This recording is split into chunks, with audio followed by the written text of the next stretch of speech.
ఇక్కడ చూడొచ్చుగా నిన్న ఏదైతే చూడొచ్చు పురుగుల అన్నం ప్రశ్నిస్తే వాతలు ఎక్కడో కాదు రంగారెడ్డి జిల్లాకు సంబంధించిన ఈ బాలికలకు సంబంధించి గురుకులాలకు సంబంధించి హైలైట్ అవుతున్నటువంటి నిన్న నుంచి హైలైట్ అవుతున్నటువంటి అంశాన్ని చూస్తూ ఉన్నాము.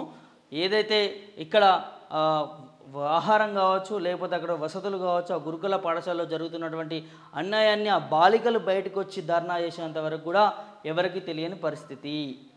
నిన్న ఏదైతే ప్రతిపక్ష నేతలు హరీష్ రావు కావచ్చు లేకపోతే సబితమ్మ కావచ్చు వీళ్ళు వెళ్ళి ఆ బాలికల్ని పరామర్శించినటువంటి అంశాన్ని చూస్తూ ఉన్నాము. రంగారెడ్డి జిల్లా పలమకులలో కస్తూర్బా విద్యాలయంలో విద్యార్థుల పరిస్థితి దయనీయంగా తయారైంది. పురుగుల అన్నం పెడుతున్నట్టు ప్రశ్నించిన తమకి వాతలు పెడుతున్నట్టు విద్యార్థులు ఆరోపించారు అని చెప్పి కూడా బాధలు చెప్పుకునేందుకు తల్లిదండ్రులకు కూడా కలవనీయకుండా లేదని కన్నీరు మున్నీరైనట్టు ఒక అంశాన్ని క్లియర్ కట్గా మనకి ఇక్కడ కనిపిస్తూ ఉంది. నిన్న ఆ రోడ్ ఎక్కి ధర్నా చేయడం వల్లనే ప్రభుత్వం దిగొచ్చి మరి ఇప్పటి వరకు కూడా ఇప్పుడు ప్రతిపక్షాలు వెళ్ళి వారికి అండగా నిలిచి ప్రభుత్వాన్ని ప్రశ్నిస్తూ ఉన్నాయి. కానీ మరి ఇప్పటి వరకు కూడా దీని పట్ల ప్రభుత్వము ముఖ్యమంత్రి స్పందిస్తలేడు, మరి మంత్రి స్పందిస్తలేడు.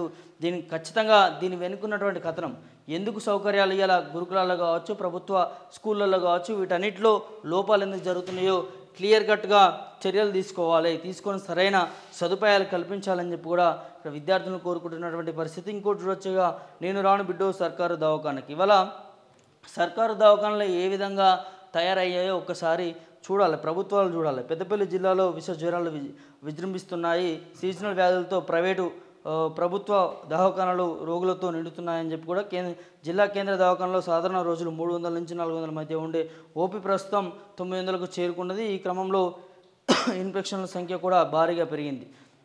50 పడకలు ఈ దవాఖానలో చేరుతున్న వారి సంఖ్య పెరుగుతుండడంతో గదులు లేక వరండాలో ఇలా మడత మంచాల ఏర్పాటు చేసి చికిత్స చేస్తున్నారు. ఇవాళ నిజంగా ప్రభుత్వ ఆసుపత్రులు ఏ విధంగా తయారయ్యాయి. ఇప్పుడు రాష్ట్రంలో రోజు రోజుకి విష జ్వరాలు ఇవన్నీ కూడా పెరుగుతున్న నేపథ్యంలో ఇక్కడ ఏవైతే పడకలు బెడ్లు లేవని చెప్పి మరి బయట ఈ మంచాలు వేసి మరి ఇలాంటి దుస్థితికి వచ్చిందంటే ఒక్కసారి ఆరోగ్య శాఖ మంత్రి గారు చూడాలి. దీని పట్ల ముఖ్యమంత్రి గారు కూడా మరి ఏదో పెద్ద హై క్లాస్గా చేస్తాము, ప్రభుత్వ దవాఖానాలను తీర్చిదిద్దుతాం మేము అని చెప్పి పెద్ద పెద్ద మాటలు మాట్లాడారు. ఈ అంశం ఒక్కసారి వారికి వేరే వారు కూడా షేర్ చేయాలి ఖచ్చితంగా. మరి ఈ విధంగా రాష్ట్ర పాలన ఇంకోటి చూడొచ్చు. ఇక్కడ వ్యవసాయం ఎంత కష్టమైపోయాయి అని చెప్పి కూడా ఇక్కడ వ్యవసాయం చేసుకునే వాళ్ళ పరిస్థితి, రైతన్నల పరిస్థితి కూడా ఘోరం పరిస్థితి. కాంగ్రెస్ పాలన వచ్చింది, హాయిగా బతుకుతున్న రైతన్నల జీవితాలను దుర్భరం చేసిందని చెప్పి కూడా కాంగ్రెస్ గత పాలనలో ఎరువుల కోసం రైతులు క్యూలో చెప్పులు పెట్టుకునేవారు, విత్తనాల కోసం పడిగాపులు పడేవారు, కరెంటు ఎప్పుడొస్తుందో తెలియక బావుల కాడ నిద్రపోయేవారు. ఇప్పుడు రుణాలు రెన్యూ చేసుకునేందుకు టోకన్లు దొరక్క ఇలా బ్యాంకుల వద్ద నిద్రపోతున్నారు. సిద్దిపేట జిల్లా తోగుట అని చెప్పి కూడా ఎరువుల కోసము అర్ధరాత్రులు అక్కడ లైన్లో కూర్చున్నటువంటి పరిస్థితి చూస్తూ ఉన్నాము.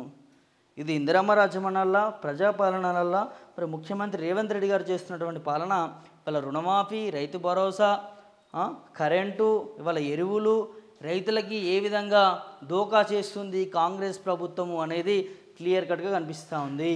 మళ్ళీ మాట్లాడితే స్టేజ్ల ముందు కెమెరాల ముందు పెద్ద మాటలు మాట్లాడుతూ ఉంటారు. రుణమాఫీ ఏ చేసినామంటారు, రైతు భరోసా ఇగో ఇస్తున్నాం, ఇగో వచ్చే అని అంటారు. వాళ్ళ కనీసం ఎరువులు కూడా దొరకని పరిస్థితి ఉందంటే ఇక రైతు అన్నాడు ఏం చేయాలి, ఎట్లా వ్యవసాయం ముందుకు సాగుతుంది ఒకసారి ఆలోచన చేయాలి. కాంగ్రెస్ ప్రభుత్వం వచ్చిన తర్వాత అసలు ఏం జరుగుతూ ఉంది, రైతన్నలను గుదిబండలా మారింది కాంగ్రెస్ ప్రభుత్వము.